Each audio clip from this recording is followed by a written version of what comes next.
Durante 42 anos, Helena foi conhecida apenas como a esposa do Dr. Álvaro.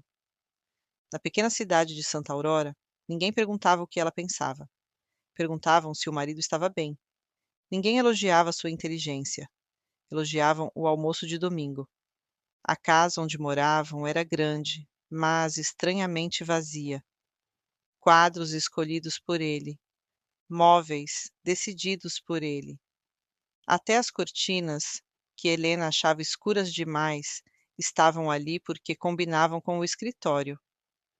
Ela nunca discutiu, não porque concordasse sempre, mas porque aprendeu cedo que discordar cansava mais do que ceder. Preferia gastar energia com coisas que considerava importantes: os filhos, a rotina, a casa funcionando como um organismo vivo. Enquanto o marido construía uma carreira admirável, Helena construía dias inteiros que ninguém via. Acordava antes do sol, preparava o café, separava as mochilas, revisava deveres, costurava barras de uniforme à noite. Sabia o gosto de cada filho, o medo de cada um, o jeito exato de consolar. Não deixou faltar nada, nem quando o dinheiro apertou, nem quando ela mesma apertou por dentro.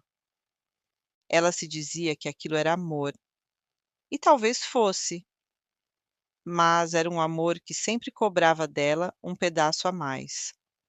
Quando pensava em si, pensava depois que eles crescessem, depois que o marido se aposentasse, depois que sobrasse tempo. O depois chegou, e não sobrou nada. Quando Álvaro morreu repentinamente de um infarto, aos 68 anos, o velório estava cheio, mas não por ela. As pessoas se aproximavam para falar dele, do médico brilhante, do homem respeitado. Helena ficava sentada, com as mãos cruzadas, ouvindo como quem assiste a um filme que já conhece de cor. Ninguém perguntava como ela estava. Perguntavam o que ela faria agora.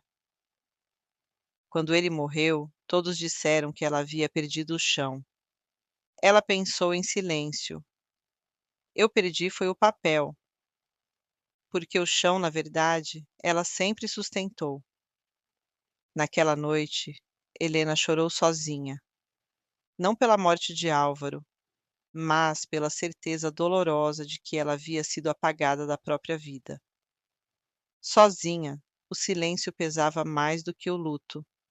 Pensava nos anos todos em que adiou vontades pequenas, aprender algo novo, viajar sozinha, sentar sem pressa.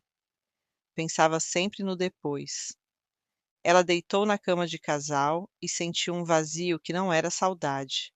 Era deslocamento, como se estivesse ocupando um lugar que nunca tinha sido dela. Nos dias seguintes, começou a mexer nas coisas da casa.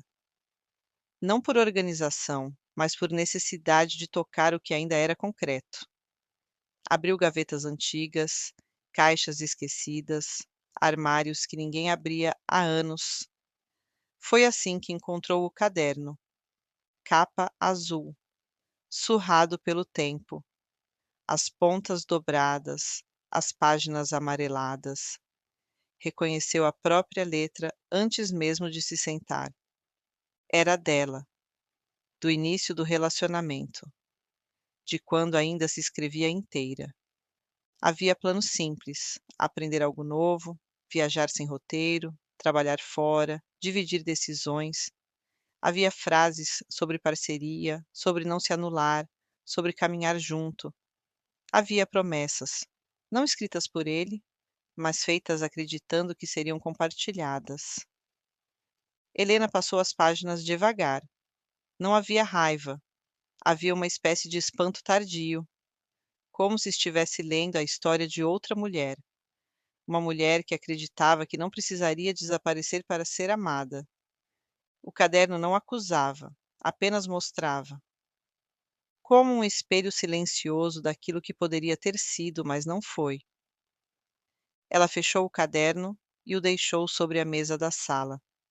Passou a olhá-lo todos os dias. Não escrevia, apenas lembrava. Os dias seguintes vieram cheios de decisões que não passavam por ela. Os filhos assumiram contas, documentos, horários, diziam que era cuidado. Helena sentia que era substituição. Na leitura do testamento, ouviu palavras como administração, supervisão, apoio. Nenhuma delas combinava com a mulher que tinha sustentado aquela casa por décadas. Mesmo assim, assentiu. Sempre assentia. Quando começou a morar na casa da filha, disse a si mesma que seria temporário. Levou 2 malas. O caderno azul foi junto. Nos primeiros dias, acordava cedo demais e ficava deitada, ouvindo a casa funcionar sem sua participação. Levantava devagar, ia até a cozinha e parava no meio do caminho, sem saber exatamente o que fazer. O corpo, antes automático, agora hesitava. Tentou ajudar, arrumava, dobrava, limpava. Fazia o que sempre fez, mas ali, cada gesto parecia inadequado. Mãe, deixa isso. Mãe, não mexe aí. Mãe, você vai se cansar. Ela se encolhia, começou a falar menos. Quanto menos falava, menos era notada. À noite, ouvia conversas por entre as portas. Ela não se adapta, fica no meio. Parece que desaprendeu a viver. Naquela noite, ela teve a primeira crise de choro silenciosa da vida, daquelas em que o corpo treme, mas não sai som, porque ninguém ensinou que ela podia fazer barulho. Tentou opinar sobre algo simples, foi interrompida. Mãe, isso agora é coisa nossa. Sentiu o rosto queimar. Pensou nos anos em que tudo foi coisa dela, quando as decisões eram tomadas entre panelas e cadernos escolares. Pensou com uma dor funda. Eu fui tudo para eles, e agora sou excesso. Num domingo, sentada no sofá, abriu o caderno azul outra vez. Leu uma frase sublinhada, escrita décadas antes. Não esquecer de mim. A decisão de sair foi silenciosa após ouvir sua filha ao telefone. Ela não pode ficar sozinha, não dá conta. Helena entendeu naquele instante que se ficasse, começaria a acreditar nisso. Arrumou a mala aos poucos, colocou roupas, documentos e o caderno azul. Saiu cedo, não deixou o bilhete. Sentiu culpa, mas sentiu algo novo também: responsabilidade por si mesma. O quarto alugado era pequeno. No primeiro dia, sentou no chão e chorou. Chorou pelo medo, pela solidão, pela sensação de estar velha demais para recomeçar. Pensou em voltar. Pensou que talvez estivesse errada, mas ninguém ligou. Os primeiros dias foram difíceis. O tempo sobrava. O silêncio assustava. Ela andava pela cidade sem destino, observando pessoas que não a conheciam. Pela primeira vez, ninguém a chamava de esposa de ninguém. Aquilo doía e libertava ao mesmo tempo. Numa dessas caminhadas, entrou num café novo de esquina, pequeno e claro, com cheiro de pão quente. Sentou perto da janela. "O que você gostaria?" perguntou a moça do balcão. Helena demorou a responder, não por indecisão, mas porque fazia tempo demais que ninguém a perguntava isso. "Um café, sem açúcar", disse, quase testando a própria voz. Quando saiu, não sabia dizer se tinha gostado do café. Não era extraordinário, não era acolhedor demais, mas era dela. Ela havia escolhido. Voltou no dia seguinte e no outro, sempre no mesmo horário, sempre sentando perto da janela, como quem ainda precisava de uma saída visível. No começo, ficava em silêncio, observando o entra e sai das pessoas, o som da máquina de café, as conversas que não exigiam participação. Havia algo reconfortante naquele movimento que não dependia dela, e, ao mesmo tempo, algo novo, no fato de ninguém esperar nada específico. Com o tempo, começou a levar um livro. Escolhia ao acaso, emprestado da pequena biblioteca municipal. Lia devagar. Às vezes, mais relia do que lia, porque se perdia pensando. As histórias iam abrindo portas que estavam fechadas havia décadas. Não porque fossem extraordinárias, mas porque tocavam lugares que ela não visitava mais. Percebeu que vivia um pouco pelas personagens. Sentia coragem emprestada. Sentia raiva permitida. Sentia desejo sem culpa. Cada página era como um pano passado sobre cantos empoeirados de si mesma. Descobria opiniões, preferências. Descobria que havia coisas que não gostava e que nunca tinha se dado ao direito de não gostar. Em casa, no quarto alugado, começou a mudar pequenos detalhes. Tirou a colcha bege e colocou uma azul, parecida com a do caderno antigo. Comprou uma luminária simples. Colocou um lenço colorido sobre a cômoda. Nada planejado, apenas escolhas. O quarto foi ficando com a cara de alguém que ela ainda estava aprendendo a reconhecer. Às vezes, sentava na cama e pensava: sou eu. E isso ainda soava estranho. No café, passou a reparar mais na dona, no jeito como ela suspirava antes de abrir a gaveta, no modo como evitava olhar certas contas. Um dia, sem alarde, Helena se ofereceu para ajudar. Sentaram juntas depois do expediente. Não foi uma conversa bonita, foi prática. Papel, números, silêncio.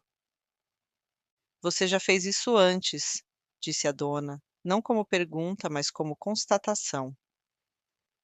Fiz a vida inteira, respondeu Helena, quase sem perceber o peso da frase. A confiança não veio de imediato. Veio em pequenas concessões. Você pode ver isso para mim? O que você acha? Faz como você achar melhor. Quando a dona do café a convidou para trabalhar ali, Helena hesitou. Não por incapacidade, por estranhamento. Trabalhar por aquilo que ela era, e não por quem servia, ainda parecia um conceito distante. Aceitou mesmo assim. Criou uma rotina nova. Acordava cedo, mas sem pressa. Caminhava até o café observando a cidade acordar. No balcão, organizava papéis, anotava pedidos, conversava. Aprendeu os nomes dos clientes habituais. Descobriu que gostava de ouvir histórias curtas, daquelas contadas entre um gole e outro. Você sempre tem uma solução, disse um senhor certa vez. Helena sorriu surpresa. Não lembrava da última vez que alguém tinha dito algo assim, sem completar com como esposa ou como mãe, mas como ela. Continuou lendo. Mudou de gênero. Descobriu que não gostava de romances açucarados. Preferia histórias de gente comum, de mulheres que erravam. Começou a anotar trechos que a tocavam, não para mostrar a ninguém, para si. Foi numa dessas tardes que sugeriu, quase sem intenção: e se a gente fizesse uma noite do livro aqui? Não precisa ser nada formal, só conversar. A ideia demorou a pegar. Vieram poucas pessoas no começo, cadeiras desiguais, xícaras diferentes, livros gastos. Helena falava pouco, mais ouvia, mas, aos poucos, começou a se soltar. Riu uma noite, uma risada alta, inesperada. Parou no meio, quase assustada. Reconheceu aquele som. Era dela, antigo, esquecido. As noites do livro cresceram, pessoas diferentes, histórias diferentes.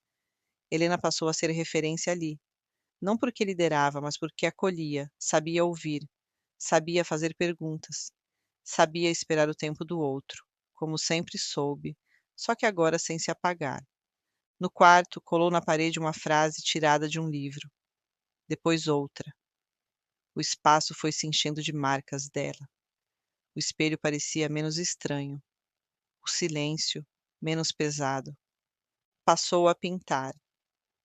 Não contou a ninguém, não mostrou, não pediu opinião. Comprou tinta simples, papel barato, pintava sentada à mesa pequena do quarto com a janela aberta. Não pintava coisas reconhecíveis, eram cores, camadas, formas indefinidas. Pintava como quem tira algo de dentro e coloca para fora sem precisar explicar. Havia dias em que rasgava tudo, havia dias em que guardava. Percebeu que não pintava para criar algo bonito, mas para conseguir respirar melhor depois. O dinheiro que Álvaro deixara continuava intacto, guardado, intocado. Era uma quantia que representava segurança, mas também peso. Helena não sabia o que fazer com aquilo porque nunca tinha sido treinada para decidir por si mesma em coisas grandes. O dinheiro sempre teve destino antes mesmo de chegar às mãos dela. Às vezes, pensava que gastar seria uma traição. Outras vezes, que não gastar era uma punição silenciosa. Levou meses até entender que aquele dinheiro não precisava ser nem altar nem prisão. Podia ser ferramenta, possibilidade, continuação. Começou pequeno. Comprou uma estante. Depois, mais livros. Pagou um curso curto, não para se profissionalizar, mas para aprender algo só porque queria. Cada gasto vinha acompanhado de culpa, e logo depois, de uma sensação estranha de legitimidade. Como se estivesse, pela primeira vez, autorizando a própria existência. No café, as pessoas passaram a conhecê-la pelo nome antes de saber qualquer outra coisa. Sabiam do jeito que ela escutava, do cuidado ao responder, do olhar atento. Alguns nem sabiam que ela tinha sido casada. Outros não sabiam se tinha filhos. E aquilo era libertador. Ela não precisava explicar sua história para ser aceita. Quando os filhos voltaram a procurá-la, foi com cautela. Primeiro mensagens curtas, depois convites neutros. A gente pode se ver? Helena aceitou. No reencontro, sentaram frente a frente como estranhos educados. Eles olhavam para ela como quem tenta reconhecer algo familiar em um rosto que mudou de expressão. Notaram o jeito mais firme de falar, o silêncio menos submisso, o olhar que não pedia aprovação. Você mudou, disseram. Helena pensou que talvez não tivesse mudado tanto assim. Talvez só tivesse parado de se esconder. Eles tentaram ajudar, tentaram aconselhar, tentaram retomar a lógica antiga. Mas algo não encaixava mais. Pela primeira vez, Helena não se adiantava para resolver, não se desculpava por existir, não se moldava para caber. E eles estranharam. Talvez porque nunca a tivessem enxergado de verdade. Talvez porque só vissem antes o que ela oferecia. Houve conflitos, silêncios longos, conversas difíceis. Mas também houve algo novo, respeito hesitante, um reconhecimento que não vinha do costume, mas do desconforto. Helena saiu dessas conversas cansada, mas inteira. Voltou a pintar, voltou a ler, voltou ao café. Às vezes, Helena sentava sozinha depois do fechamento do café, com as luzes baixas, e pensava na mulher que tinha sido. Não com raiva, com uma espécie de ternura tardia. Ela sabia que não estava pronta, que ainda teria dias de dúvida, de solidão, de medo, mas agora havia algo fundamental que antes não existia. Ela se via. Alguns dias depois, entrou numa papelaria pequena, quase escondida entre duas lojas antigas. Passou os dedos pelos cadernos como quem escolhe com cuidado algo que vai guardar segredos. Escolheu um novo, simples, de páginas limpas. Comprou porque aquele era um novo momento, uma nova vida, um espaço para anotar sonhos que ainda não conhecia por inteiro. O caderno azul ficou guardado, não esquecido, nunca mais esqueceria. Ficaria para sempre com ela como lembrança do que havia vivido e, sobretudo, como promessa silenciosa de nunca mais esquecer quem ela é. Naquela noite, após escrever, Helena apagou a luz e foi dormir, sem saber exatamente o que viria depois, mas sabendo finalmente que estaria inteira para viver o que viesse.